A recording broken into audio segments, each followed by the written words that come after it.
راضية مش بس لقب، ده هويتي كلها. ده الحاجة الوحيدة اللي أنا واثقة منها في نفسي من يوم ما كنت بنت صغيرة بتتفرج على أبويا يتكلم عن العدل والحق، من يوم ما كنت قاعدة في الفصل وأنا بسمع أستاذي يقول إن القانون هو الحاجة اللي بتفرق بين العالم المتحضر والفوضى، من يوم ما حلمت إني أبقى الإنسانة اللي تقف وتقول الحق حتى لو التمن كان غالي. اسمي سمر، عندي 45 سنة، منهم 20 سنة في القضاء. 20 سنة شفت فيهم كل أنواع البشر، ناس بتعمل الغلط وهي عارفة وبتتحدى، وناس بتعمل الغلط وهي مش عارفة وبتتفاجئ، وناس بتيجي قدامي وعينيها مليانة دموع وبتقول بصوت مكسور إنها مش وحشة، إن الظروف هي اللي خلتها. وأنا كنت بسمع كل كلمة واكتب وافكر واحكم بعقل بارد، بمبدأ واضح، بإيمان إن الإنسان اللي عنده عقل سليم عنده اختيار دايماً. كنت بصدق كده بكل حاجة فيا، كنت بصدق إن الإرادة أقوى من الإحساس، إن العقل يقدر يتحكم في أي حاجة لو الإنسان اختار ده، إن اللي بيقع في الغلط كان عنده لحظة يوقف فيها ويقول لأ وما قالش.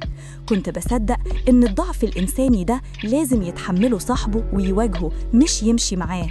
وكنت بصدق كمان إني أنا مش هعيش يوم تبقى فيه سمر الإنسانة اللي وقفت وما وقفتش، اللي عرفت وما وقفتش، لحد ما جاء يوسف. يوسف مش إنسان غريب ولا إنسان مميز بشكل واضح لأول نظرة، شاب عنده 28 سنة، جسمه متعب من الشغل اليومي، في إيديه نقط دهان بيضة جافة ما بتتمسحش بسهولة، ملابسه بسيطة وعملية، صوته هادي من غير خجل، وعيونه كانت صاحية، مش صاحية بمعنى إنه مش تعبان، لأ، صاحية بمعنى إنها بتبص في اللي قدامها وبتشوف مش بتعدي. جاي يصلح النور في بيتي، جاي يصلح النور وغير في حاجة ما كنتش عارفة إنها موجودة ولا عارفة إنها ممكن تتغير. أنا مش هقولك إن حاجة كبيرة أو صريحة حصلت، لأن الحقيقة إن في أوقات الحاجات الصغيرة هي اللي بتكسر الإنسان من جوه. حاجة صغيرة زي إن حد يبص فيك ويشوفك فعلاً، حاجة صغيرة زي إن حد يسألك كيف حالك وهو فعلاً عايز يعرف، حاجة صغيرة زي إنك تحس إن في حد موجود في نفس المكان معاك وحاسس بيك. من 4 سنين أنا مش حاسة بده في بيتي، ومن 4 سنين أنا ماشية وصامدة وما بتبكيش قدام حد وما بتقولش لحد، لأن ده مش من طبيعتي، ولأن الكلام مش هيغير حاجة، ولأن الناس تعبانة من سماع مشاكل بعض. وقررت أحكي دلوقتي، مش عشان أتبرر ومش عشان أقول إني كنت صح في كل حاجة، بس عشان أسألكم، أنا اللي طول عمري حكمت على التانيين، جه وقتي أنا أسمع الحكم. هل كنت على حق أم على خطأ؟ أنا مش قادرة أحكم على نفسي، عشان كده بحكي لكم. الحادثة كانت في أغسطس من 4 سنين. كريم جوزي كان راجع من رحلة عمل، ساعة ما كانت الساعة 10 الليل وهو على الطريق الصحراوي، حد تاني ما شافش إشارة والسيارتين اصطدموا. لما وصلت المستشفى الدكتور بص فيا بعيون فاهمة وقال بصوت هادي جدا: الحمد لله على سلامته، بس في إصابة في العمود الفقري محتاجة وقت كتير ورعاية كتيرة. وبعدين وقف شوية وضاف: والحركة هتبقى محدودة جدا في إيديه ورجليه. أنا وقفت وما بكتش لأن دموعي كانوا مجمدين جوايا في حاجة أصعب من البكا. كريم كان دايماً الأسد، ده كان اسمه بين صحابه من أيام الجامعة، راجل ممتلئ بالحياة لدرجة أن الحياة نفسها بتحس بيه لو دخل أوضة. بيضحك بصوت عالي، بيحب الحركة والسفر، بيكره أنه يقعد في مكان واحد أكتر من ساعة. لما بيدخل أي مكان المكان بيتغير، لما بيتكلم كلامه بيلاقي طريقه لقلبك حتى لو أنت مش موافقة. وفجأة الأسد ده بقى محتاج حد يساعده يتحرك. في الأول كنت جنبه كل لحظة، في المستشفى، في إعادة التأهيل، في البيت، كنت بتعلم كل حاجة، إزاي أساعده في الحمام، إزاي أتعامل مع أدويته، إزاي أرتب الأوضة عشان يقدر يتحرك بسهولة. وكريم كان بيعمل التمارين، بيتكلم مع الأطباء، بيحاول يتقبل بصبر. بس مع الوقت التقبل ده تحول لحاجة تانية، التقبل بقى انسحاب هادي. كريم بدأ يعيش في عالم صامت ومنعزل، مش بيكلمني كتير، مش بيطلب مني حاجة غير الأساسيات، مش بيحكي لي عن اللي جواه أو اللي بيفكر فيه. وأنا ما كنتش بسأل كتير، لأن كنت دايماً خايفة إن السؤال يجرحه، إني يحس إني بشيل عليه. ومشيت سنة وإحنا بنعيش جنب بعض من غير ما نتكلم فعلاً.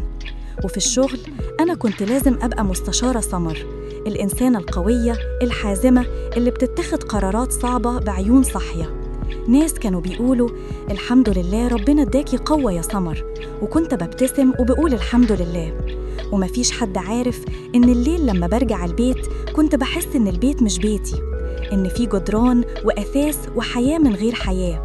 النوم انفصل من 2 سنين، مش بسبب حاجة صريحة اتقالت، بس بسبب إن أوضتنا ما بقتش أوضتنا، والدفى اللي كان فيها راح من غير ما حد يقول وداع.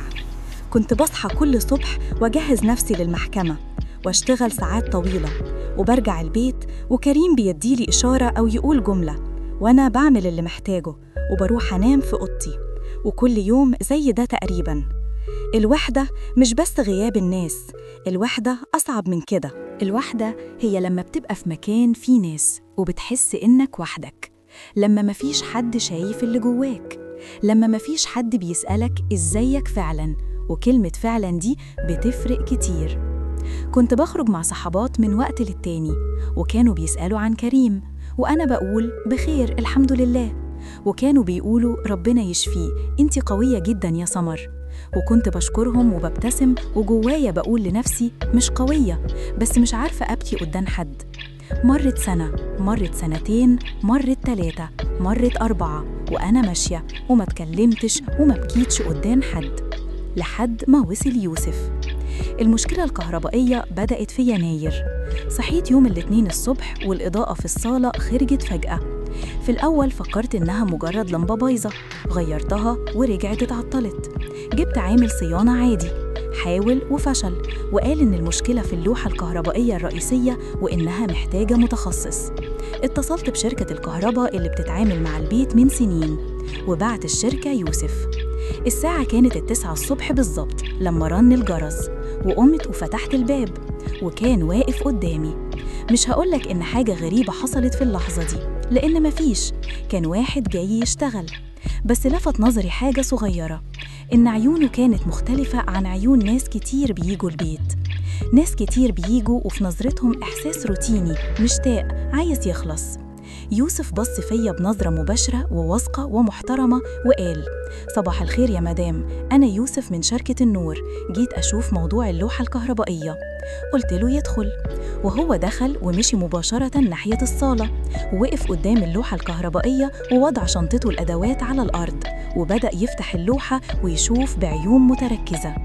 أنا رحت مكتبي، فتحت الملفات، كان عندي يوم مشغول، قضية كبيرة عندي 2 أسبوع ولازم أراجع ملفات كتير قبل الجلسة. بس من وقت لتاني كنت بسمع صوت أدواته، صوت المفك، صوت لما بيجرب سلك، حاجات صغيرة مش مزعجة بس حاضرة. وحسيت إن في حياة تانية في البيت غير حياتي وحياة كريم في أوضته. بعد 1.5 ساعة تقريباً جه عند باب المكتب وقال: مدام، اللوحة احتاجت استبدال قطعة في المنتصف، خلصت من الصالة بس في سلك في أوضة التالتة كمان بيديني قراءة غلط، ممكن أخده؟ قلت له اتفضل، وراح. لقريب من 1 الظهر الجو بره كان حار جداً حتى في يناير في المنطقة دي، وأنا قمت من مكتبي ومشيت للمطبخ وعملت عصير ليمون وجبت 2 كوبايات، كوباية ليا وكوباية وقفت، إيه اللي بعمله بس؟ قلت لنفسي الراجل بيشتغل، الجو حر، ده أدب مش أكتر. طرقت باب الأوضة التالتة وقلت له اتفضل. بص فيا وفض إيده من السلك وقال: شكرا يا مدام، ربنا يكرمك، وشرب. وبعدين بص حواليه في الأوضة وقال: بيت حلو جدا، واسع ومنظم. قلت له شكرا وسكتنا.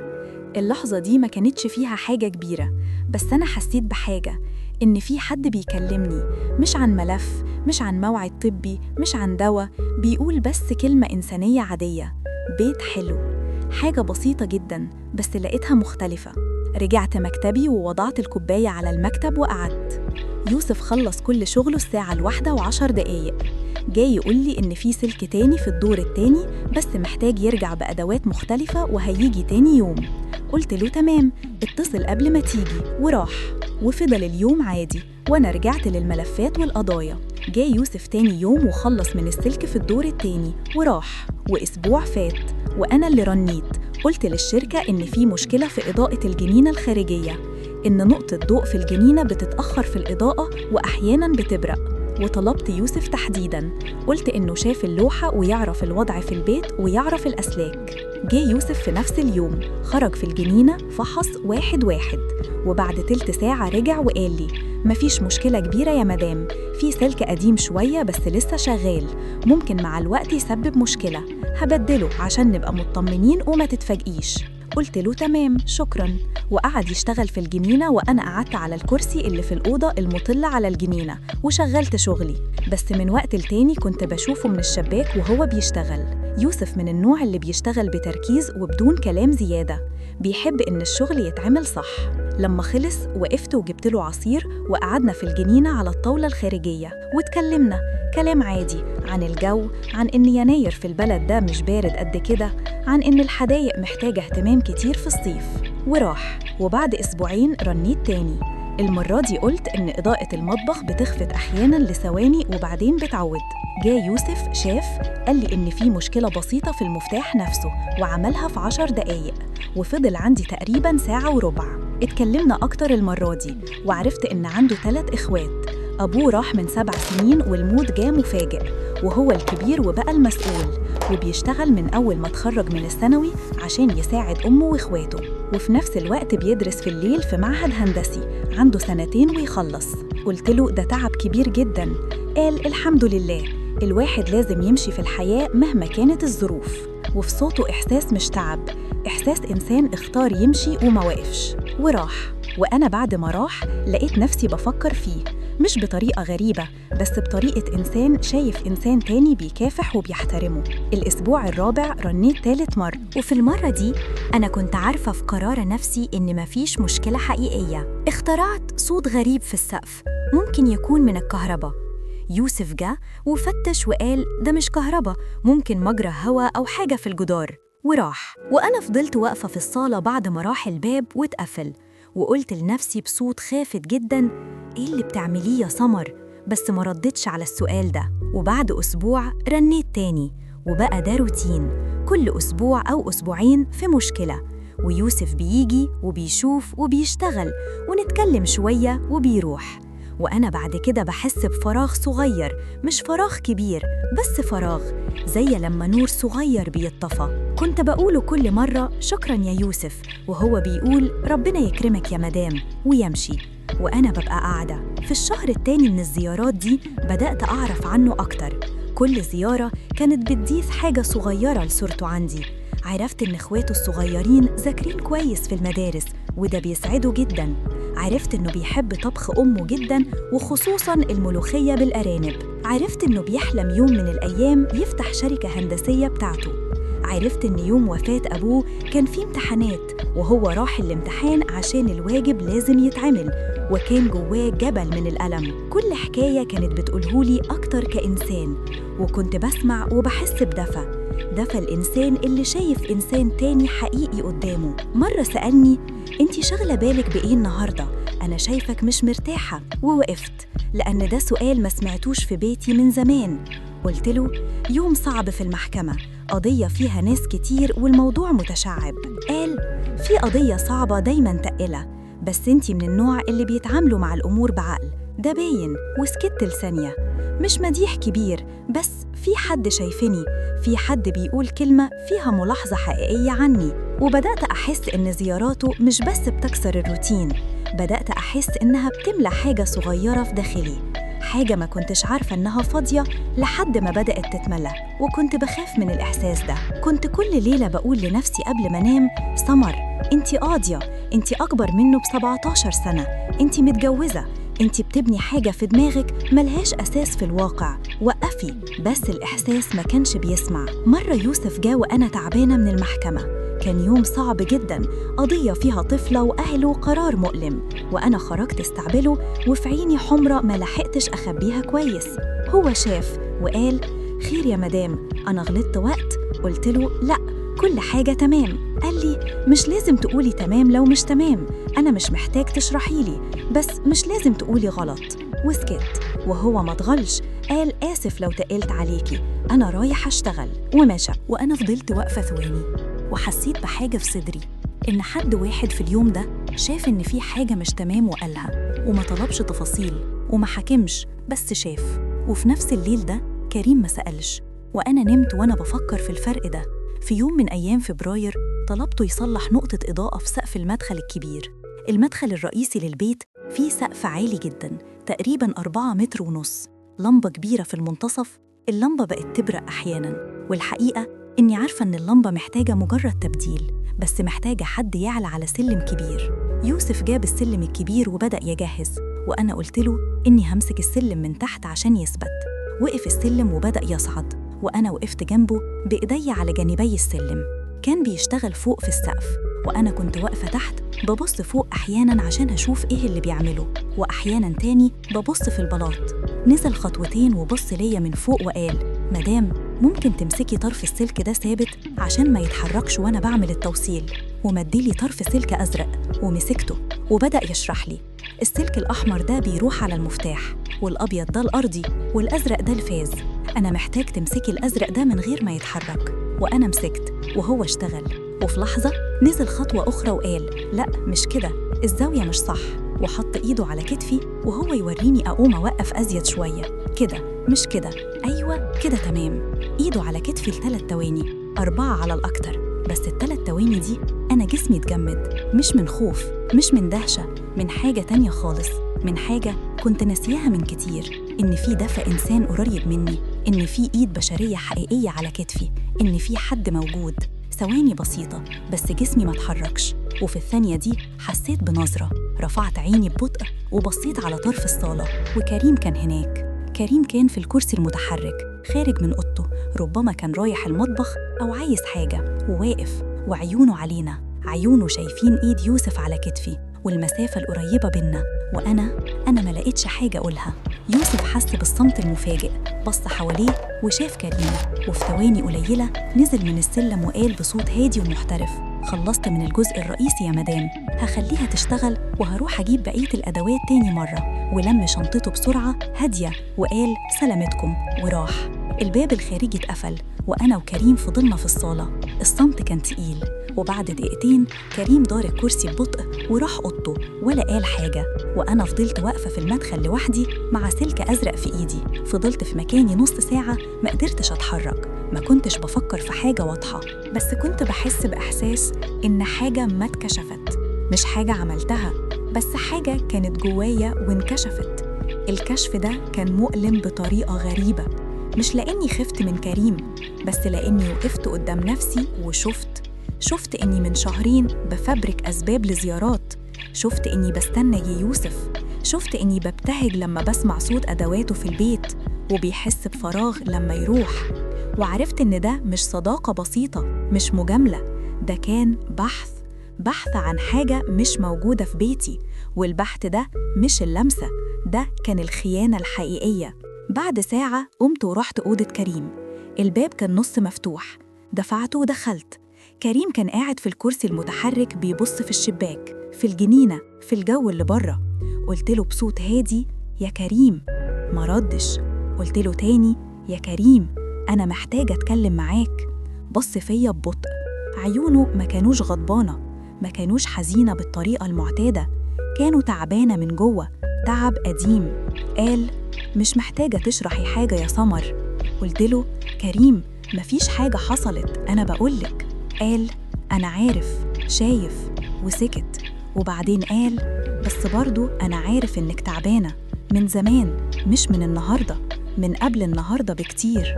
وأنا وقفت. قال: أنا خايف أكون عبء عليكي، خايف تحسي إن حياتك وقفت بسببي، خايف تبصي في المراية يوم من الأيام وتعدي عمرك وتلاقي إنك ضيعتيه وإنتي بتعدي. وأنا حسيت بحاجة في صدري بتتكسر.